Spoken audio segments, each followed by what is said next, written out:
जी बेटे, बिस्मिल्लाहिर्रहमानिर्रहीम। आपको अब नेक्स्ट क्वेश्चन दिखाता हूँ। क्वेश्चन नंबर 22 है 3.3 का। इसमें वो कह रहा है आपके पास कि 1/√sin x, मतलब 1/1/2 sin x plus √3/2 cos x dx है।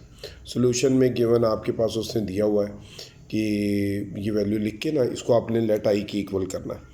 जब आप इसको आई के इक्वल कंसीडर कर लेते हैं तो 1/2 sin x है और प्लस √3/2 cos x dx आ जाता है। ठीक है।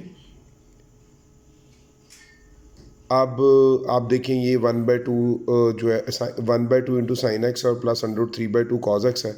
तो ये साइन एक्स पहले लिख लें और 1/2 को बाद में लिखें। इसी तरह cos x को पहले लिखें और √3/2 को बाद में। और ये याद रखिएगा कि 1/2 is a not part of this angle, ना ही √3/2 एक्स का पार्ट है, इसलिए इनको ब्रैकेट्स में लिखना है। जैसे हम ए बी लिखते हैं ना, ए इंटू बी, तो उसको हम बी इंटू ए भी तो लिख सकते हैं ना मल्टीप्लिकेशन में। इसलिए हमने साइन एक्स को पहले और इसको बाद में, और इसमें कॉज एक्स को पहले और √3/2 को बाद में। Commutative property of multiplication. ठीक है, इसको बोलते हैं, आगे पीछे लिखने को बोलते हैं कम्यूटेटिव प्रॉपर्टी। मल्टीप्लिकेशन में आगे पीछे लिख सकते हैं ना, इधर भी यही किया। अब अगले स्टेप में क्या करेंगे, ये 1/2 और √3/2 साइन के और कॉस के किस एंगल पे, एक सेम एंगल पे ये दो डिफरेंट वैल्यूज़ आती हैं।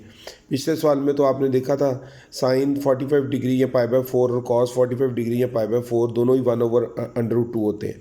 जबकि आपको इसके लिए जो 9.3 फर्स्ट ईयर की ट्रिग्नोमेट्री है ना, उसका टेबल आपको याद रखना है। वैसे तो मैट्रिक में भी है वो टेबल, कि आपको याद होना चाहिए कि कॉज 60 डिग्री जो होता है, जिसको हम π/3 भी लिखते हैं, ठीक है, कॉज 60 डिग्री, वो क्या होता है आपके पास, ये याद रखिएगा 1/2 होता है। और जबकि साइन 60 डिग्री जो होता है वो क्या होता है, साइन π/4 को 60 डिग्री भी कहते हैं, वो √3/2 होता है। इसलिए मैंने इधर कॉस π/4 इधर साइन π/4 लिखा। वही बात, sign alpha cos beta plus cos alpha sine beta की शक्ल बनानी है।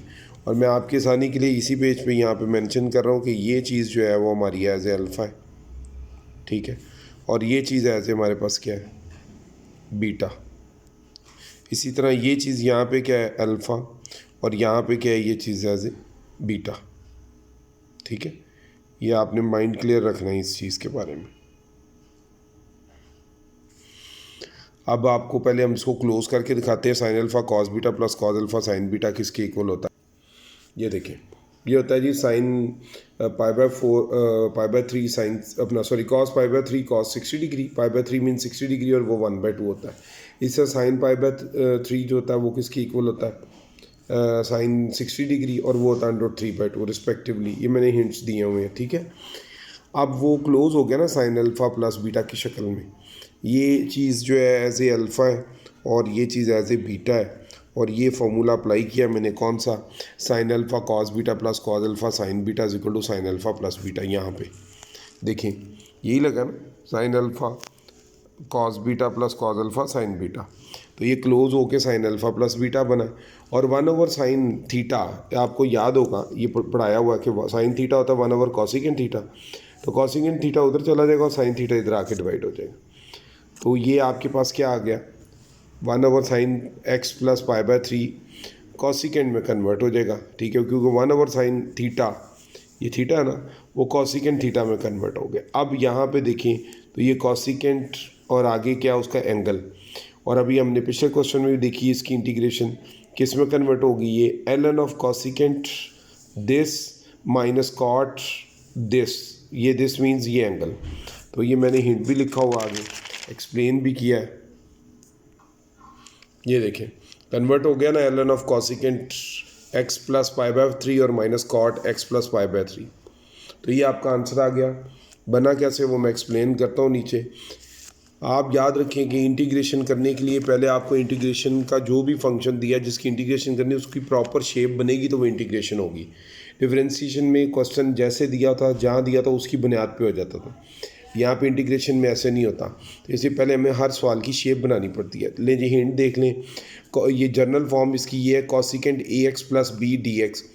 ये मैंने पिछले क्वेश्चन में भी एक्सप्लेन किया है कि ये ax प्लस बी जो है लीनियर एक्सप्रेशन है। तो इसमें a और b कांस्टेंट है और x की पावर क्योंकि 1 है, तो जिसकी पावर 1 होती है वो क्या होता है, लीनियर। तो हमने क्या किया basically, cosecant A X plus B, ठीक है, इंटू डी एक्स है, तो ये कन्वर्ट होगा 1/a ln of cosecant A X plus B minus cot A X plus B में। ये क्वेश्चन का ये फॉर्मूले का प्रूफ भी है, आपके लेवल पे हम प्रूफ करवाते नहीं है इसका, अगर आप लोग कहें तो मैं ये भी अपलोड कर दूंगा किसी दिन। प्लस सी आपको पता, साथ यदि किसको इक्वेशन ए का नाम दे लें, आपके पास जो फॉर्म थी उसमें एक्स के साथ 1 था और बी की जगह क्या था π/3। अगर आप जाके देख लें पीछे तो कुछ यही शेप थी, गौर कर लें, ये यहाँ पे कुछ ना हो, यहाँ पे एक्स के साथ क्या 1 है और बी आपका π/3 है, ठीक है। तो यही चीज़ हम यहाँ पे एक्सप्लेन कर रहे हैं, गौर कर लें कि ए की जगह हम 1 लिख देंगे और बी की जगह हम π/3 लिखेंगे। ऐसा इसलिए करेंगे कि यहाँ पे भी और यहाँ पे सब में पुट करने से हमारी रिक्वायर्ड फेज़ बनेगी। ए की जगह 1 और बी की जगह π/3, इधर भी ए की जगह नीचे 1 आ गया, बी ए की जगह 1 और बी की जगह π/3, इधर भी ए की जगह 1 और बी की जगह π/3 आ गया। और 1/1 1 ही होता है, 1 into this ln of cosecant x plus π/3 minus cot x plus π/3 plus C. तो ये देखें, ये आपका क्या यही नहीं था पिछले पेज पे जो हमने कन्वर्ट करके ये लिखा है, वो इसी की मदद से लिखा है। तो ये आपके पास इसका जो एक एग्जांपल है 3.3 के, उसका ये प्रूफ भी है वहाँ पे ना।